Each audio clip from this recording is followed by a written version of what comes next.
Hello friends, welcome to nurses with देव।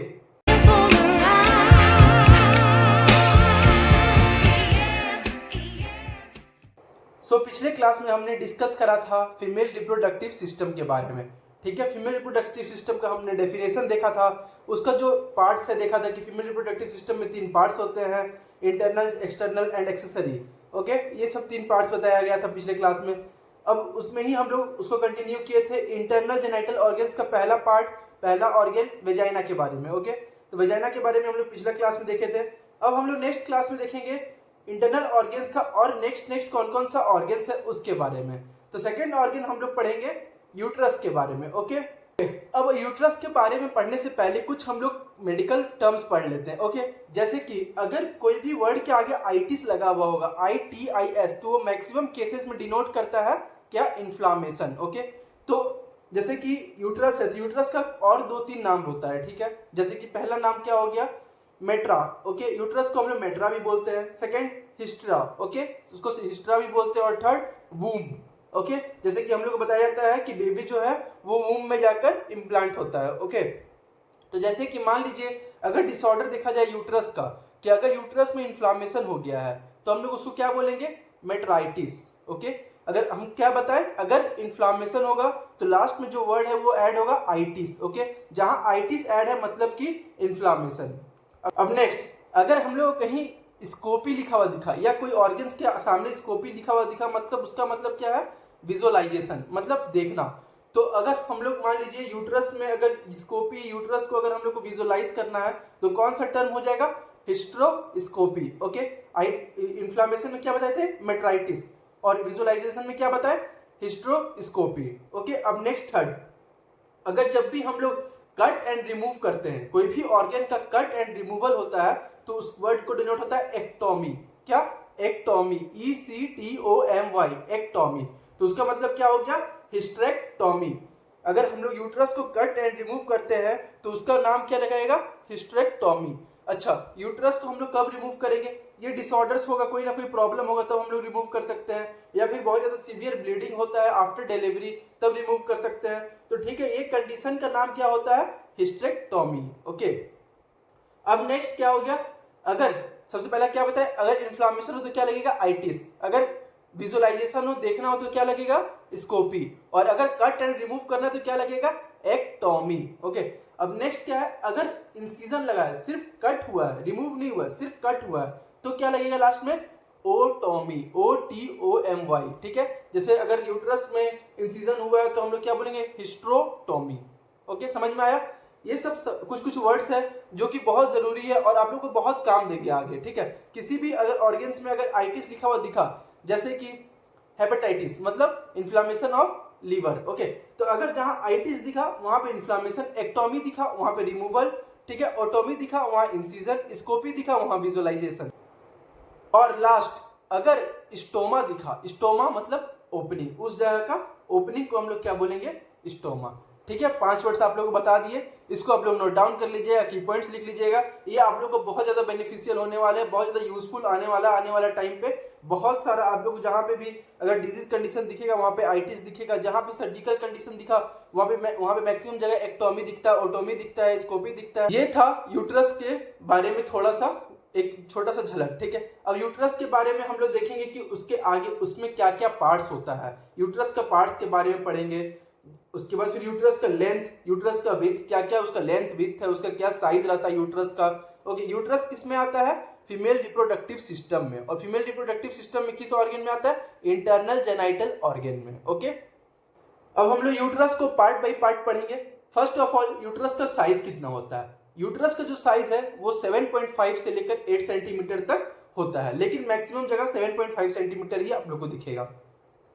ठीक है, लेकिन यूट्रस भी है उसका, वो भी पार्ट्स में बटा हुआ है। ठीक है, उसका जो साइज है, लेंथ है, वो पार्ट्स में बटा हुआ है। तो फर्स्ट पार्ट क्या होता है? कॉर्पस। उसको हम लोग दूसरा नाम क्या कहते हैं? कॉर्निया। तो यूट्रस का जो अपर पार्ट है उसको हम लोग कहते हैं कॉर्पस या कॉर्निया। उसमें क्या क्या आता है? यूट्रस का upper part, upper most part जिसको हम लोग फंडस बोलते हैं, और उसका मिडिल पार्ट जिसको हम लोग बॉडी बोलते हैं। इसका जो लेंथ होता है वो होता है 5 सेंटीमीटर। किसका? कॉर्पस या फिर कॉर्निया, है ना। दो मतलब दो नाम है लेकिन सिंगल चीज है। अपर यूट्रस को हम लोग बोलेंगे कॉर्पस या फिर कॉर्निया। उसका लेंथ कितना है 5 सेंटीमीटर। ओके, अब कॉर्पस और कॉर्निया में क्या बताएं, क्या क्या होता है, फंडस एंड बॉडी। तो फंडस जो है एकदम टॉप मोस्ट पार्ट को हम लोग बोलते हैं फंडस, और उसके मिडिल पार्ट को हम लोग बोलते हैं बॉडी। तो टॉप मोस्ट पार्ट जो फंडस है उसमें क्या होगा, उसका साइज क्या होगा 1.5 सेंटीमीटर, एंड जो बॉडी है उसका साइज होगा 3.5 सेंटीमीटर। समझ में आया? हम लोग यूट्रस को बहुत डिटेल से पढ़ेंगे। ओके, हम लोग स्टार्टिंग से देखा जाए तो हम स्टार्टिंग से बेसिक से स्टार्ट किए थे कि पहले ऑब्स्टेट्रिक्स क्या होता है, गायनेकोलॉजी क्या होता है, एंड्रोलॉजी क्या होता है। उसके बाद मैंने बताया था कि फीमेल रिप्रोडक्टिव सिस्टम के बारे में पढ़ेंगे, फिर फीमेल रिप्रोडक्टिव सिस्टम के बारे में बताया कि उसमें क्या क्या होता है, ठीक है। उसके बाद फिर उसका पार्ट्स के बारे में बताया, और उसका पहला पार्ट्स इंटरनल जेनिटल ऑर्गन, उसके अंदर जो जो पार्ट्स है उसको डिस्कस कर रहा हूँ। मैंने कहा क्या कहा था कि मैं 0 से लेकर टफेस्ट तक जाऊंगा, ठीक है, मतलब एकदम लो लेवल से लेकर एकदम डीप लेवल तक बताऊंगा सारा का सारा। आप लोग को बस क्या करना है, ध्यान से सुनना है, नोट्स जो बगल में दिख रहा है उसको आप लोग को नोट डाउन करना है। जहां नोट समझ में ना आए वो वर्ड आप कमेंट बॉक्स में डाल दीजिए, उसका मैंने उस लिख देना है कि उसमें क्या क्या उसका वर्ड्स का मतलब क्या है। जो भी कुछ समझ में ना आए कमेंट बॉक्स में आप लोग डाल दीजिए। और यूट्रस में क्या क्या पार्ट बताया, 3 पार्ट बताया है ना। अभी सबसे अपर पार्ट पे हम लोग डिस्कस कर रहे हैं, जिसको हम लोग बोलते हैं कॉर्पस एंड कॉर्निया। उसमें 2 पार्ट होता है, फंडस एंड बॉडी।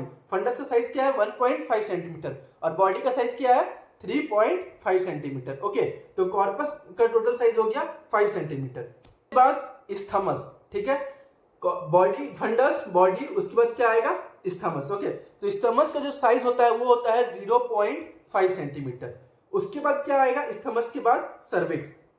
तो जो सर्विक्स का साइज होता है वो होता है 2.5 सेंटीमीटर। यूट्रस को हम लोग क्या बोलते हैं, यह एक हॉलो ऑर्गन है, ठीक है, हॉलो ऑर्गन। ये पीरीफॉर्म शेप में होता है, ठीक है, कौन से शेप में, पीरीफॉर्म शेप।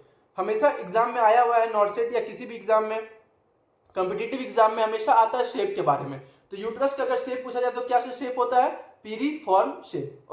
ओके, अब हम लोग जानेंगे कि यूट्रस सिचुएटेड कहाँ पे है, ठीक है। यूट्रस जो सिचुएटेड है वो पेल्विक एरिया में सिचुएटेड है। ओके, पेल्विक एरिया में, और कहाँ पे इसका लोकेशन, एग्जैक्ट लोकेशन बोला जाए तो in front of rectum and behind the bladder, मतलब रेक्टम के आगे और ब्लैडर के पीछे। अब ब्लैडर आप लोग को पता होगा, यूरिनरी ब्लैडर जहां पे यूरिन कलेक्ट होता है, और रेक्टम। ओके, रेक्टम एक पार्ट है किसका, डाइजेस्टिव सिस्टम का। ओके, तो रेक्टम के आगे और ब्लैडर के पीछे पेल्विक एरिया में प्रेजेंट होता है क्या, यूट्रस।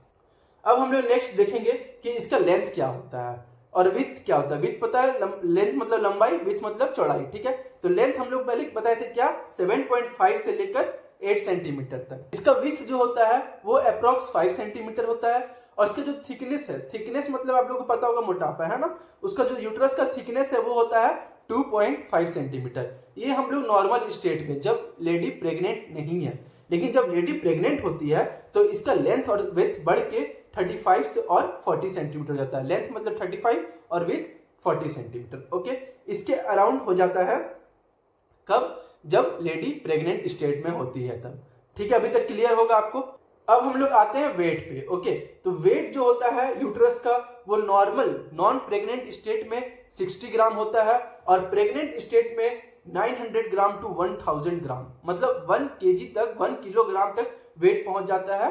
कब, प्रेग्नेंट स्टेट में। ओके, प्रेगनेंसी में हम लोग गायनेकोलॉजी और ऑब्स्टेट्रिक्स को मिलाकर ही पढ़ेंगे। ओके, ऑब्स्टेट्रिक्स क्या हो गया, रिलेटेड टू क्या हो गया, प्रेगनेंसी, ठीक है। गायनेकोलॉजी क्या हो गया, related to female reproductive system. तो हम लोग जैसे बताया कि अगर प्रेगनेंसी में देखा जाए तो वेट यूट्रस का कितना हो जाता है 900 ग्राम टू 1000 ग्राम। ओके, और नॉन प्रेग्नेंट स्टेट में 60 ग्राम। ओके, ये होता है वेट, जैसे हाइट मैंने बताया और वेट मैंने बताया। ओके, अब हम लोग देखेंगे यूट्रस का पोजीशन क्या होता है। जो यूट्रस है वो वजाइना से 90 डिग्री का एंगल बताता है, ठीक है। इसको हम लोग क्या बोलते हैं, एंटी वर्जन, ठीक है। जैसे कि मान लीजिए ये वजाइना है तो यूट्रस जो होगा ऐसे होगा, और ये जो एंगल बन रहा है, देखिए ये जो एंगल बन रहा है ऐसे, ठीक है, ये जो एंगल बना वो क्या हो गया 90 डिग्री एंगल हो गया, ठीक है। ये 90 डिग्री एंगल बनता है किससे, वजाइना से। और यूट्रस जो अपने आप से खुद से जो एंगल बनाता है उसको हम लोग बोलते हैं एंटी फ्लेक्शन, और वो एंगल रहता है 120 डिग्री। आप लोग को पीआर यादव या टारगेट हाई में ये क्वेश्चन साफ दिया हुआ है कि what is the angle of the uterus with vagina. Okay, तो हम लोग को कौन सा एंगल बताना है, एंटी वर्जन। वो कितना रहता है 90 डिग्री, ऐसे रहता है। जैसे कि ये वजाइना हो गया, ये यूट्रस हो गया, और ये 90 डिग्री एंगल बन रहा है। ओके, और जो खुद से बनाता है वो क्या हो गया, एंटी फ्लेक्शन, मतलब यूट्रस खुद में एंगल बनाता है ऐसे करके ऐसे करके एंटी फ्लेक्शन करके एंगल रहता है। ओके, और ये जो एंगल होता है यहाँ से यहाँ तक जो एंगल लेते हैं, ये एंगल हो गया 120 डिग्री का। ओके, ये था पोजीशन ऑफ यूट्रस। हम लोग पढ़ेंगे peritoneum skin fold. Okay, peritoneum skin fold present रहता है किसके किसके बीच में? Bladder, uterus and rectum. ठीक है, इसमें क्या होता है, एक स्किन फोल्ड, जैसे कि ये ब्लैडर है, ये यूट्रस है, इसके बीच में एक ऐसा स्किन फोल्ड प्रेजेंट रहता है। ठीक है, इसको हम लोग बोलते हैं वेसिको यूट्राइन पाउच। ठीक है ना, जो ब्लैडर और यूट्रस के बीच में एक स्किन फोल्ड प्रेजेंट रहेगा उसको हम लोग बोलेंगे वेसिको यूट्राइन पाउच। और उसके बाद नेक्स्ट पाउच होता है रेक्टो यूट्राइन पाउच, उसको हम लोग कर्ल डिसैक के नाम से भी जानते हैं या फिर पाउच ऑफ डगलस के नाम से भी जानते हैं। क्या क्या नाम बोला है? रेक्टो यूट्राइन पाउच, उसका दूसरा नाम है कर्ल डिसैक या फिर पाउच ऑफ डगलस। ठीक है, ये किसके किसके बीच में प्रेजेंट रहता है? यूट्रस और रेक्टम के बीच में। यूट्रस और रेक्टम के बीच में एक स्किन फोल्ड प्रेजेंट रहता है। ठीक है, जब एक एक्टोपिक प्रेगनेंसी होता है, ठीक है, एक्टोपिक प्रेगनेंसी क्या होता है उसको मैं बाद में बताऊंगा, अभी फिलहाल इतना बता देता हूं कि जो जाइगोट होता है वो अपने सही प्लेस में इंप्लांट नहीं हो पाता है और उसका अपना सही प्लेस छोड़कर कहीं और इंप्लांट हो गया तो उसको हम लोग बोलेंगे एक्टोपिक प्रेगनेंसी। ठीक है, एक्टोपिक प्रेगनेंसी के टाइम पे जो फ्लूइड होता है, फ्लूइड को एस्पिरेट किया जाता है कहां से? रेक्टो यूट्राइन पाउच से। ठीक है, उस प्रोसेस का नाम है कर्ल सिंथेसिस। ठीक है, अगर आप लोग को कभी क्वेश्चन आए कि कर्ल सिंथेसिस क्या होता है, इसका मतलब यही होता है aspiration of fluid from recto uterine pouch. ठीक है, रेक्टो यूट्राइन पाउच कहां प्रेजेंट रहता है? यूट्रस एंड रेक्टम के बीच में। होप आप लोग समझ गए होंगे क्या पेरिटोनियम फोल्ड ऑफ स्किन में क्या क्या प्रेजेंट रखता है, जैसे कि बताया vesico uterine and recto uterine. ठीक है, आप लोगों को क्लियर है? देखिए मैं बता रहा हूं बहुत ज्यादा वास्ट नहीं है, अगर आप इसको इजी वे में समझना चाहें तो बहुत इजी सब्जेक्ट है ओबीजी और बहुत अच्छे से समझ में आएगा। मैं अपना 100% दूंगा आप लोगों को समझाने के लिए। आप लोगों को नोट समझ में नहीं है, आप लोग डायरेक्ट मैसेज कर सकते हैं, कमेंट कर सकते हैं। ठीक है, कि आप इसमें मैसेज कीजिए या कमेंट कीजिए मेरे को कि ये डाउट है सर, ये समझ में नहीं आया, मैं इसको पक्का क्लियर करूंगा।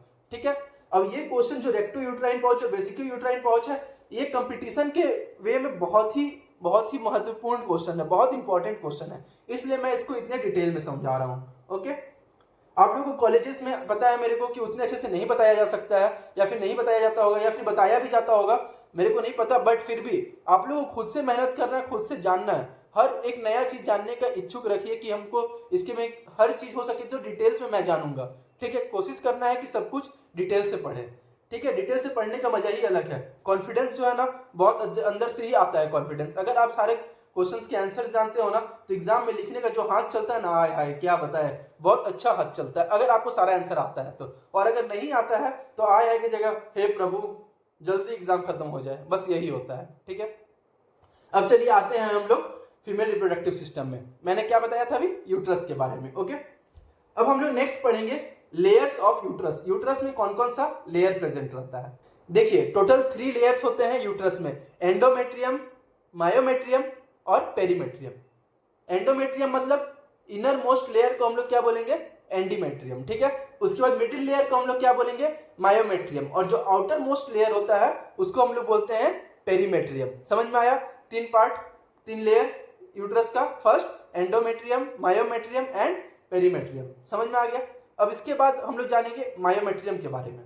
देखिए मिडिल मायोमेट्रियम जो है उसको हम लोग क्या बोलते हैं? Figure of 8 muscle fibre. अगर आप लोगों को कहीं लिखा हुआ दिखे फिगर ऑफ 8 मसल फाइबर, इसका मतलब क्या होता है? Middle myometrium. मायोमेट्रियम का भी 3 पार्ट बताए थे, आउटर, मिडिल और इनर। अब मिडिल पार्ट को हम लोग क्या बोलते हैं? Figure of 8 muscle fibre. अब उसके बाद मिडिल पार्ट में और देखा जाए तो मिडिल पार्ट का एक और नाम है लिविंग लाइगेचर ऑफ यूट्रस। देखिए आप सोच रहे होंगे कि अगर ये तो हो गया, चलिए ठीक है, ये तो हो गया सर, आप बता दिए कि इसको फिगर ऑफ 8 मसल फाइबर बोलते हैं, लिविंग लाइगेचर ऑफ यूट्रस बोलते हैं, लेकिन ये सब बोलते क्यों है? ठीक है, तो इसका मैं आंसर देता हूं। स्पाइरल आर्टरी जो है वो मिडिल मायोमेट्रियम से ऐसे ऐसे ऐसे ऐसे करके एरिया में पास होती है। ठीक है, 8 का फॉर्म करते हुए ऐसे करके 8 का फॉर्म करते हुए पास होती है। कहां से? मिडिल मायोमेट्रियम से। क्या? स्पाइरल आर्टरी है ना।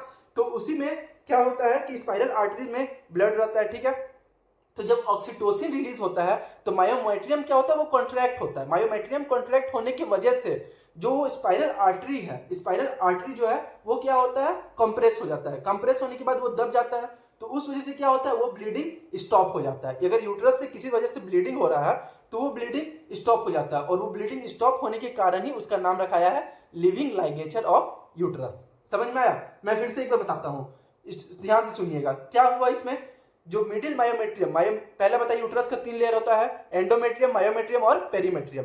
मायोमेट्रियम का क्या होता है, 3 पार्ट होता है, आउटर, मिडिल और इनर, ठीक है। फिर मिडिल मायोमेट्रियम में, उसके अंदर मिडिल मायोमेट्रियम में मैंने क्या बताया, उसको क्या बोलते हैं, फिगर ऑफ 8 मसल फाइबर, और दूसरा नाम क्या बताया, लिविंग लाइगेचर ऑफ यूट्रस। और फिगर ऑफ 8 मसल फाइबर क्यों बताया गया, क्योंकि जो मिडिल मायोमेट्रियम है उसके अंदर में क्या होता है, स्पाइरल आर्टरी पास होता है, स्पाइरल आर्टरी 8 का फॉर्म बनाते हुए स्पाइरल आर्टरी पास होता है, ठीक है। तो जब ब्लीडिंग होता है किसके बाद, डिलीवरी के बाद, तो जब ऑक्सीटोसिन दिया जाता है, इंजेक्शन होता है एक ऑक्सीटोसिन, ठीक है, उसको हम लोग एंटी टोकोलाइटिक एजेंट भी बोलते हैं। ऑक्सीटोसिन क्या होता है, वो कॉन्ट्रैक्शन करवाता है। अब यूट्रस में कॉन्ट्रैक्ट हुआ, या फिर अगर यूट्रस में जो फंडल मसाज दिया जाता है, इसके बारे में हम लोग आगे बताएंगे कि क्या होता है ऑक्सीटोसिन, क्या होता है फंडल मसाज, ठीक है। तो अगर फंडल मसाज दिया जाता है या फिर कोई भी ऑक्सीटोसिन दिया जाता है, कॉन्ट्रैक्टिंग एजेंट दिया जाता है, तो क्या होता है, यूट्रस कॉन्ट्रैक्ट होता है। और यूट्रस कॉन्ट्रैक्ट होने के बाद क्या होता है, जो स्पाइरल आर्टरी है जहां से ब्लीडिंग हो रहा था, वो क्या होता है, वो कंप्रेस हो जाता है, कंप्रेस कॉन्ट्रैक्ट हो जाता है। कंप्रेस होने के बाद क्या होता है, वो आर्टरी अगर दब जाएगा, अगर ये आर्टरी हम लोग दबा देंगे तो क्या ब्लड पास होगा, कोई ऑप्शन नहीं है ब्लड पास होने का। इसलिए उस टाइम पे क्या होगा, ब्लड स्टॉप हो जाता है और ब्लीडिंग स्टॉप हो जाता है, और वो प्रिवेंट करता है किसको, पोस्टपार्टम हेमरेज, मतलब कि हेमरेज मतलब ब्लीडिंग, पार्टम मतलब क्या होता है, डिलीवरी, पोस्ट मतलब बाद में, और डिलीवरी के बाद में जो ब्लीडिंग होता है उसको रोक देता है क्या चीज, यही स्पाइरल आर्टरी। इसलिए हम लोग इसको क्या बोलते हैं, लिविंग लाइगेचर ऑफ यूट्रस। अब समझ में आ गया होगा कि लिविंग लाइगेचर ऑफ यूट्रस क्यों बोला जाता है, ठीक है। होप सो आपको अभी तक का फुल समझ में आ गया होगा, ठीक है। अब हम लोग देखते हैं यूट्रस का पार्ट्स, जो हम लोग स्टार्टिंग में पढ़े थे, फंडस, बॉडी, इस्थमस, सर्विक्स, है ना। तो इसका हम लोग इलोबरेट करके पढ़ते हैं। अब क्या पढ़ेंगे हम लोग, यूट्रस का पार्ट्स। देखिए फर्स्ट पार्ट क्या होगा, फंडस। फंडस क्या है, अपर मोस्ट पार्ट जो है यूट्रस का, जो यूट्रस ऐसे है उसका अपर मोस्ट पार्ट को हम लोग क्या बोलेंगे, फंडस। इसका लेंथ कितना होता है, 1.5 सेंटीमीटर। उसके नीचे क्या, बॉडी कैविटी, ठीक है। वो जो बॉडी पार्ट है यूट्रस का, वो फंडस के नीचे और स्थमस के ऊपर में रहेगा। इसका लेंथ कितना होता है, अप्रोक्स 3.5 सेंटीमीटर। जो इम्प्लांटेशन होता है, जब जाइगोट बनता है फर्टिलाइजेशन के बाद, जब स्पर्म और ओवम, जब मेल गैमेट और फीमेल गैमेट फ्यूज करता है, जाइगोट बनता है, वो कहां जाकर इम्प्लांट होता है, बॉडी कैविटी में, ठीक है। और बॉडी कैविटी मतलब यूट्रस का मिडिल पार्ट में, ठीक है। अब उसके बाद क्या होता है, स्थमस। फर्स्ट क्या बताया मैंने, फंडस, सेकंड क्या बताया, बॉडी कैविटी, उसके बाद क्या बताया, स्थमस। स्थमस है, जो स्थमस है वो बॉडी का, वो यूट्रस का सबसे स्मॉलेस्ट पार्ट है, उसका लेंथ होता है 0.5 सेंटीमीटर, और वो लोकेटेड कहाँ है, जस्ट सर्विक्स के ऊपर में। सबसे ऊपर बॉडी, सबसे ऊपर फंडस, फिर बॉडी, उसके बाद फिर स्थमस, फिर सर्विक्स, ठीक है। ये स्थमस कहाँ प्रेजेंट है, below the body and above the isthmus, ठीक है। साइज कितना है इसका, 0.5 centimetre, smallest part of uterus. समझ में आया। अब आते हैं लास्ट सर्विक्स, ठीक है। सर्विक्स का मैंने क्या बताया, सर्विक्स जो है एकदम लोएस्ट पार्ट है किसका, यूट्रस का, ठीक है। इसका हम लोग क्या साइज बताए थे, लेंथ क्या बताया था मैंने, 2.5 सेंटीमीटर। सर्विक्स का जो लेंथ है वो होता है 2.5 सेंटीमीटर। सर्विक्स में ना 2 ओपनिंग रहता है, ठीक है, इंटरनल ओस एंड एक्सटर्नल ओस, ठीक है। आप लोग को डायग्राम में दिख रहा होगा इंटरनल ओस एंड एक्सटर्नल ओस, ठीक है। अब इसमें देखिए सर्विक्स में 2 पार्ट होता है, ठीक है। इसको हम लोग एक बोलते हैं एक्टो सर्विस, एक बोलते हैं एंडो सर्विस। जो एक्टो सर्विस है वो वेजाइनल पार्ट ऑफ सर्विक्स को बोलते हैं। सर्विक्स और वेजाइना जो जुड़ा हुआ रहता है उसको हम लोग क्या बोलते हैं, एक्टो सर्विस। और एंडो सर्विक्स है उसको हम लोग बोलते हैं supravaginal part of the cervix, ठीक है। अब समझ गए सर्विक्स के बारे में। सर्विक्स क्या है, स्थमस के नीचे प्रेजेंट है, साइज इसका 2.5 सेंटीमीटर है। इसका 2 पार्ट है, ectocervix and endocervix. Ectocervix क्या बताया मैंने, वेजाइनल पार्ट ऑफ सर्विक्स इसको is known as ectocervix, और supravaginal part of cervix is known as endocervix. इसमें 2 ओपनिंग रखता है, इंटरनल ओस एंड एक्सटर्नल ओस, ठीक है। इसका डायग्राम आप लोग को दिख रहा होगा। अब इसको आप लोग देखिए, पढ़िए, रिवाइज कीजिए। जितना कुछ मैंने बताया है बहुत टफ नहीं है, बहुत छोटा छोटा क्लास है। मैं जितना कॉम्पैक्ट वे में हो उतना कॉम्पैक्ट वे में समझाने की कोशिश करूंगा।